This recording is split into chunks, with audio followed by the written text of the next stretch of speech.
Welcome to Comicazi Videodrome. That's Miracle Max. That's Comicazi Mike, and we're here to talk to you about the comics you could be reading. New, old, graphic novels. By Crom, let's get started.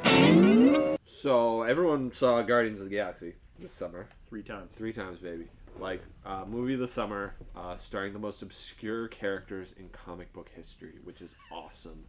The Guardians of the Galaxy actually showed up in Marvel Superheroes number 18, right? In 1967, 68. It's in between 1967 and 1969. They were the future of the Marvel universe. They each came from a different planet. They had Vance Astro, who came from Earth. You had Charlie 27, who was from Pluto. Jupiter. Oh, Jupiter. Right. I'm sorry. I was thinking the other Yondu. I think Yondu was from like Saturn or something. Yondu was from Alpha Centauri. Alpha Centauri, right. He was the first like Earth colony out of the solar system. Okay, you got me. And then Martin X, was from Pluto. And they're really weird, super cool and old. Check it out. This is their first appearance. We have it at the shop. It's a big book now. So, and we have it at a pretty reasonable price. Even the Astonishing Tales reprint of that is big money. Yeah, we only have it at $75, which is actually a really good price for that book. Super cool. Come buy it. Get the first appearance of the Guardians of the Galaxy. But those guys don't sound like anything like the movie. Yondu was in there, but I mean, we didn't learn anything about him. We got Raccoon, one of his first appearances in a miniseries. He's definitely like a delightful character. Definitely very 80s. Yeah, very and 80s, I mean, 70s, 80s character. no relation to the original Guardians of the Galaxy at all. The Guardians, they were in that book, and they had a couple of short-lived runs in Marvel Presents, number 3 to 12. Well, they showed up in Defenders, and a big Avengers story in the late 70s, and then they were pretty much done for about a decade until the 90s. Yeah, when Jim Valentino, before he went off to Image Comics, it's like, you know what? I'm going to revive the Guardians of the Galaxy, and that is right here with the original cast, but with that awesome 90s flair. Yeah, this was actually, I enjoyed the heck out of this book. Me too. I picked it up. I got into Guardians through Annihilation Conquest. Those books, I really like those. And then they introduced characters like Star-Lord and Drax, Phyla-Vell, the daughter of Captain Marvel, and Rocket Raccoon showed up, and I really fell in love with those characters. But I went back and I reread the 90s Guardians of the Galaxy. I reread the 70s and 80s, and usually I don't really like a lot of early 90s books. Like late 90s books I can get into. They're cool. They're really getting into that sort of 2000-ish style. But that's super early 90s, and it's fun. It is, and surprisingly hard to find. I believe that. Just like a lot of those 90s starting series, especially Guardians with the success of the movie this past summer, like the last half of this series is pretty tough to find, but we've a decent selection of it at the shop. So many fun, weird characters. They start kind of drawing characters from the Marvel universe. So you see the Phoenix in the year 2000. And like Ghost Rider of the 30th But my century. favorite, and your favorite too, don't lie, Wonder Man is a huge Hollywood. Yeah, call him Hollywood. Call him Hollywood. He's got a big white beard, and he's talking about the old days, and he's still kicking ass like Wonder Man can. But Guardians of the Galaxy, like we said, being published these days, very, very close to what the movie is, which is a good thing. I like it. I'm glad they just sort of took the characters from the movie and just plopped them right in the comic. It's super fun. Yeah, kind of, sort of. I mean, Annihilation, which you referenced earlier, kind of was the genesis of a new Guardians. And that was great for a while. I loved it. And then when Bendis took over...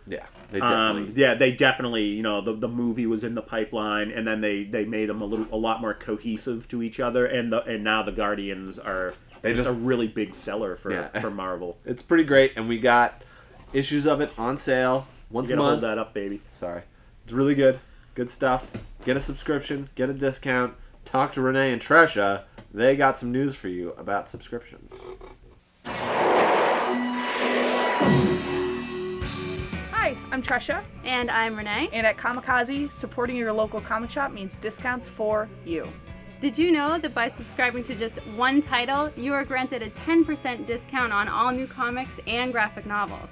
We only ask that you stop by once a month to pick up your discounted titles. We also offer excellent mail order subscriptions that are delivered right to your front door with free shipping included. So support your local comic shop in a meaningful way. Become a Comicazi subscriber today.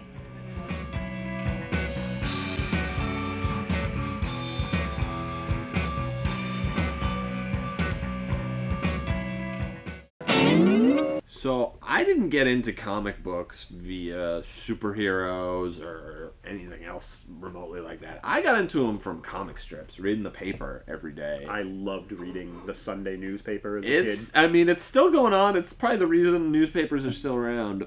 But Even without Garfield? Even without Garfield, Okay. I really fell in love with comic strips. Specifically, my first one was Calvin and Hobbes, which is just if you're like, I had parents come in all the time, be like, what do I get my kid? What should I get my kid who's interested in comics? Calvin and Hobbes is the book you buy your kid because it's funny. It's like It's whimsical. It's whimsical. It's got a lot of good like messages. It's got huge words in it. Your kids will be asking you, what the Brobdingnagian mean? That's Big. That means big.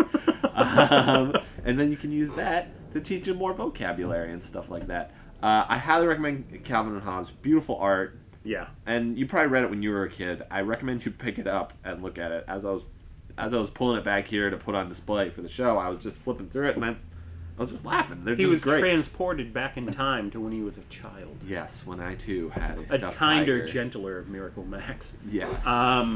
I'm still foul mouthed. There are so many great comic strip characters that have made the jump to the comic books. Yeah. What we have here are actually compilations of the comic strips themselves. Yes. But I know Dick Tracy, for example, these are the comic strips, but he has been published in comic book form, original stories for years Madonna and years. music videos. Madonna music videos too. Dick Tracy's pretty cool. All that, such a great little. Again, like you're talking about being transported back to when you're a kid. I mean, being transported back to someone else's childhood or whatever. It's really interesting to get a little snapshot of what the popular opinion was through these little comic strips. Peanuts is great. Like, we're so kind of desensitized by Peanuts because it's TV specials and Thanksgiving specials and whatnot, and MetLife commercials. But the original Peanuts was just dark. It was like, great. I love the early Peanuts stuff. The kids really, it's like, Charlie Brown, you are a loser.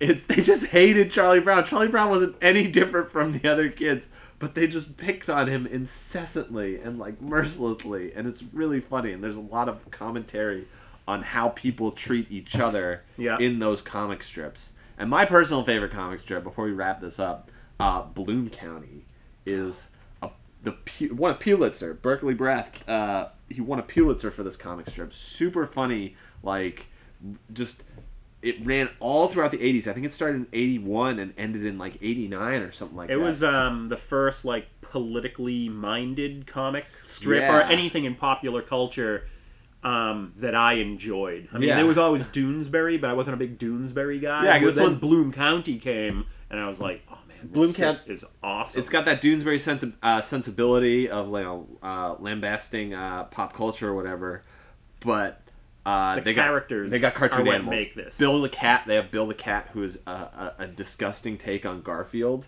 He's just like if Garfield was a real disgusting cat. And they try and market him in the same way they market Garfield, and the results are just thoroughly entertaining. It's so funny. It's mean. Like, they just go after these like celebrities of the 80s and politicians. People just deserve it. Just get roasted by a cartoon penguin, and damn it, you can't ask for more than that in your comics. There's besides these 4 samplings, we have many more comic strip books at the shop.